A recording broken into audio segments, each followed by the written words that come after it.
Hi, and welcome to FineScale Modeler Weekly, the, weekly show where we show you the latest in scale modeling. That's right, and we've got a bunch on tap for you this time. Starting with the kit of a new warship. From Takom, here's a 1/350th scale FFG Project 22-350, also known as the Admiral Gorshkov class. Armed with missiles and a 130mm main gun, the first of 10 planned frigates entered Russian Navy service in 2018. The hull, with some of the ship's stealthy features, is split at the waterline, and the upper section is split in half with recessed hatch outlines and vents. Braces ensure the hull is solid. 4 major deck sections top much of the hull, and there are additional parts for the sides of the bridge, mast, and funnel. Other parts add the in-deck missile tubes, the foredeck main gun, and fixtures such as the rib, bollards, life raft containers, radar domes, and more. A single Kamov Ka-27 Helix helicopter is provided for the deck at the rear. The blades for it, along with the helicopter deck safety nets, railing, anchor chains, life raft racks, rib details, antennas, and other details are provided in photo-etched metal. Decals and color diagrams give markings for Admiral Gorshkov, the lead ship in the class. Takom has been at the forefront of kitting modern warships, and this one looks like a fine addition to that range. Tamiya continues to produce models of the F-35. Yeah, that's right. Just as it followed up its terrific 1/48 scale F-35A with the STOVL-B version, it does the same here for fans of 1/72 scale. Here is the Tamiya 1/72 scale F-35B Lightning II. The upper fuselage has the front vertical fan molded in place and the opening for the auxiliary intake. Unlike the 1/72 scale F-35A, this kit includes the option to display the weapons bays open, with plenty of detail, and a pair of AAM 120C AMRAAMs. A separate section, the lower nose, sandwiches the nose gear bay, guidance optics, and the ducting for the lower front fan, and is the inner walls of the intake ducts. Cockpit detail includes the tub with molded console controls, seat, instrument panel, and a pilot. The stabilators and flaps can only be post-drooped. Optional landing gear can show the aircraft on the ground or in flight on the provided stand. The doors for the vertical fan duct, as well as the vectoring rear nozzle, have plenty of detail. That duct can only be posed in the vertical landing position. Masks are provided for the canopy. Decals provide stencils and ram sealing, as well as markings for 5 aircraft. A fighter with VMFA 211 Wake Island Avengers aboard USS Essex on the F-35B's first combat deployment to the Middle East in 2018. Another USMC Lightning II from VMFA 121 Green Knights at MCAS Iwakuni in 2023. The commander's jet from VMFA 225 Vikings at MCAS Yuma in March 2023. A Royal Air Force No. 617 Squadron, the Dambusters fighter aboard HMS Queen Elizabeth in October 2020.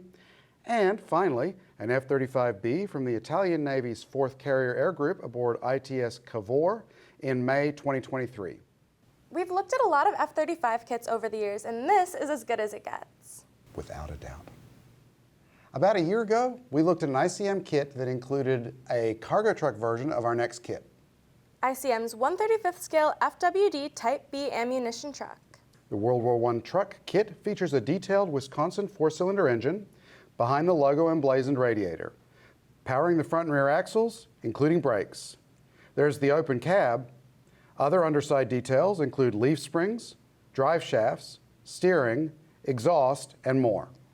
In place of the previous kit's wooden bed, this release has the ammo truck's narrow metal cargo box on new frame rails, including tailgate, tinted canvas cover, and rolls on steel wheels. Clear plastic is given for light lenses. Decals and color diagrams show options for 3 U.S. Army vehicles, an overall green ammo truck with the American Expeditionary Force in 1918, another AEF vehicle in a very cool 4-color camouflage, and a U.S. Ordnance Department truck in overall green. ICM does great work, and if World War I is your jam, this is a kit you'll want. Our final kit this time is a Polish tank from a Polish manufacturer.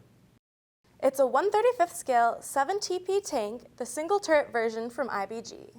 Based on the British Vickers 6-ton tank, the 7TP had a 37mm gun, a better diesel engine, and thicker armor. The hull builds from separate belly, side, glacis, hull top, and engine deck parts, all marked by raised rivets and recessed panel lines.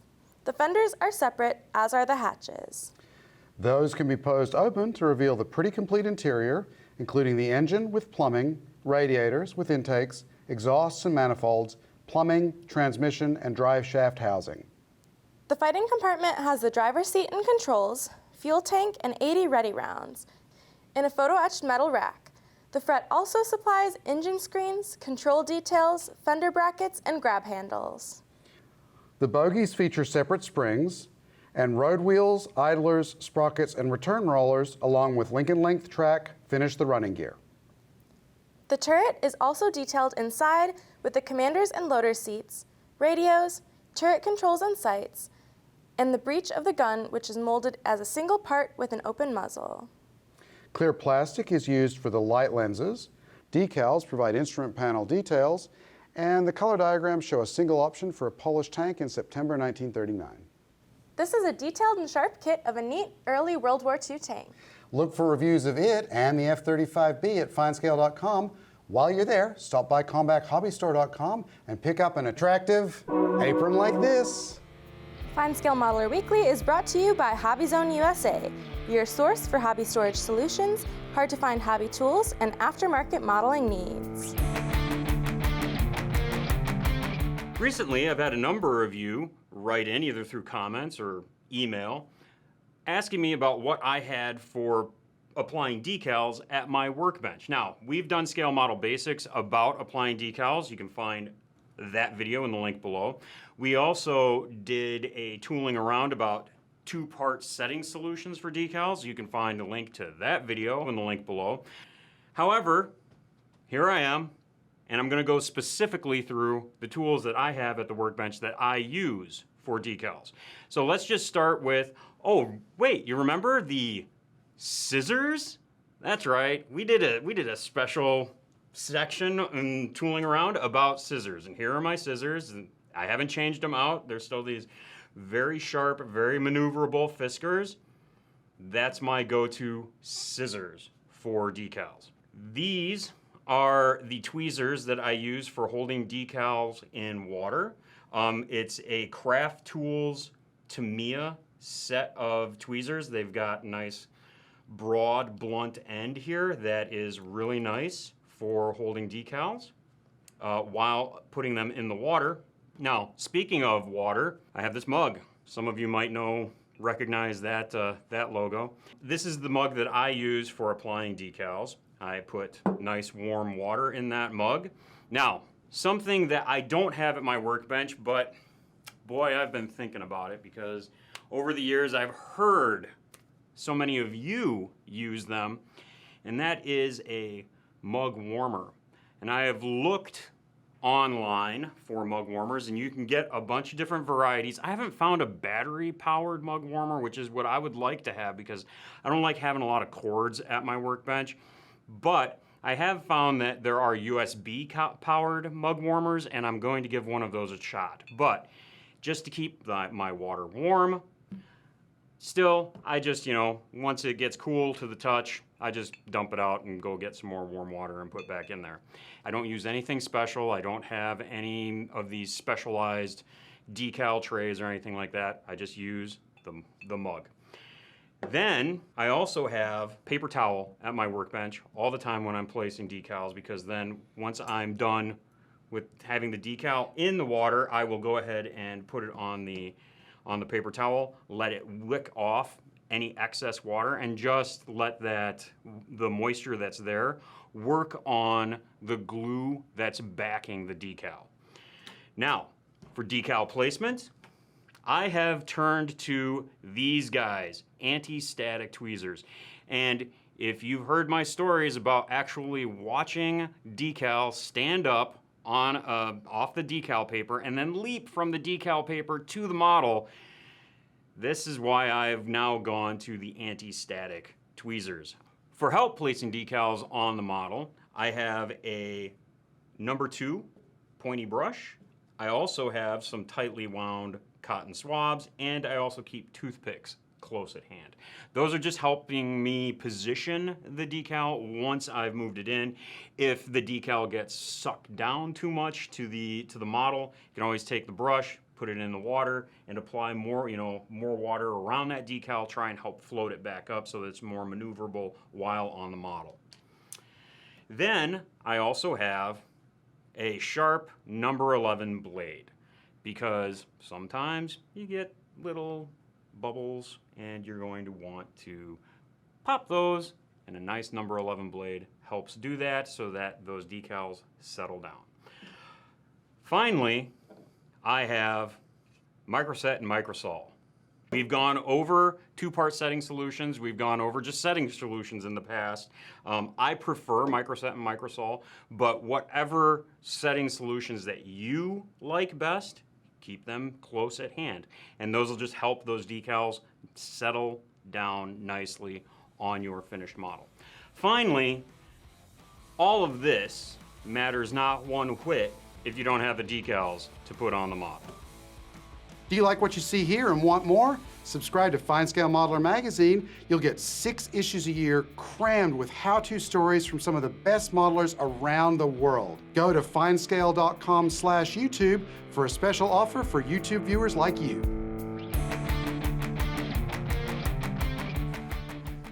It's always interesting when we're at a show when we have readers approach us and ask us about the content mix in the magazine and on the website and what it is that we're doing and what it is that we're thinking about.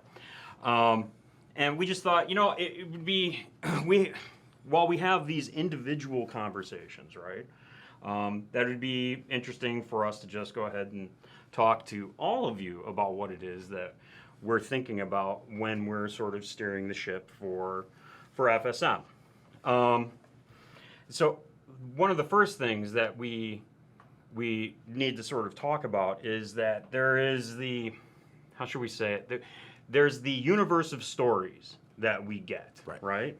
Because we are driven by contributors. Right. That's where our story selections come from. So what you guys are sending us is pretty much the selection that we have. So exactly. So, I mean, we can sort of set our goals and say, well, this is the direction that we want to go in. All right, these are the kinds of things that we're looking for.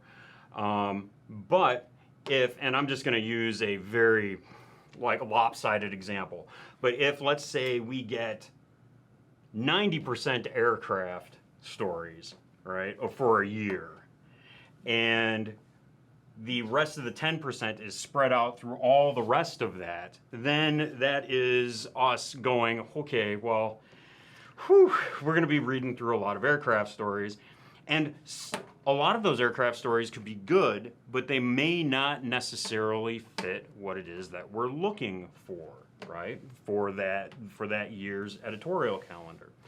And that editorial calendar develops because we're constantly looking at the direction of modeling.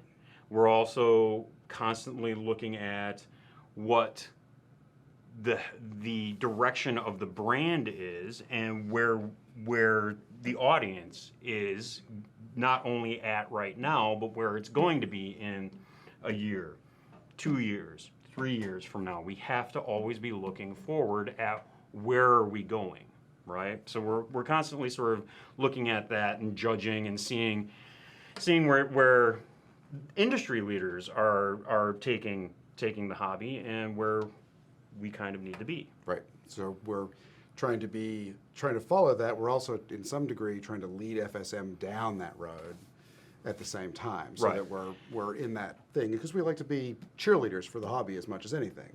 Well, cheerleaders, but also bringing information, about helping people do better with their modeling, always with doing better. But that's our number one as goal. modeling changes, we've got to make sure that the magazine, the brand overall, remains healthy and remains in the middle of that and remains relevant to that broader discussion. Right. So, and we had, at Wonderfest, we had a lot of conversation about that, and we were down there, what was it, June? Yeah. With guys talking about, well, are we going to see more figures? Are we going to see, more of this or that? And everybody, remember, everybody wants to see more of what it is that they want to see more of. Right. But we can kind of put our thumbs on the scales a little bit as we're going through the contributions, right, and assessing them and evaluating them. And we can talk to our regular contributors and say, look, what we're really looking for right now is X, Y, and Z. Can you give us that? Right. So while we're still always accepting outside contributions, we do have regular contributors that we can go to, and they are very flexible, and they can go, okay, yeah, we can do that. We can do this. So they might give us more Gundam. They might be able to give us more ships. Right. Something along those lines. And the other part of this for you guys out there is that we are driven by contributors. So if there's something that you'd like to see in the magazine, then consider writing a story about that subject. We've got guidelines on the website. We try to make it as easy as possible in terms of submissions and how to submit, and also the format that we're looking for, where we like those caption-driven stories, and that's a good way to think about it. If you think about taking a picture, writing a caption in each step along the build, that's a good way to start building a story. And Tim and I are always willing to answer questions, give advice, look at photographs, and determine if the photographs you're taking right now are good, or we can advise you on how to take better photographs. All of that. That's what we're here for, because we're here to make modelers better, by extension, make better authors out of modelers. Sure. For the magazine. Unsolicited, that's what we're talking about. Unsolicited contributions are always welcome. Yes. We're always open to those. We cannot guarantee, even if we're helping you along and giving you some advice, emailing back and forth. Once you do submit a submission, we can't guarantee that it's going to be accepted. It still has to go through our evaluation process. Exactly. We look at the submission. We have longtime contributors who will submit a story to us, and then we will reject it because maybe it's not what exactly that we're looking for at that time. This is all to say that we're constantly looking to evolve the magazine. And the brand, we're always looking to make it better, but that also depends a lot on readers like you coming in and going, you know what, I've got this really cool idea. And in fact, I just had someone who had contributed once to Scale Auto magazine just emailed me today and said, I'd really like to write for FineScale. Had an idea, and I said, I'd love to see your submission. So I'd really like to send more of those sorts of emails. I'd love to see your submission. Yep. I get those every now and then too, and it's always great. Been reading the magazine for 20 years. I thought I'd submit a story. That's awesome. Anyway, that's it for us this week. We'll see you next week. Bye. It's vaguely disturbing. Looks a little soapy. I hope there's no soap in your coffee. I didn't wash it out. She's like, steps in, steps out, steps in, steps out. Yeah. Yeah, I know, that's a typo. Cargo truck version, cargo truck. Yeah, we gotta turn this off. We'll be back in a second. Shut down. Give me a clean take. This is the woo. This is the woo. This is the woo. My head's being chopped. Do we need to?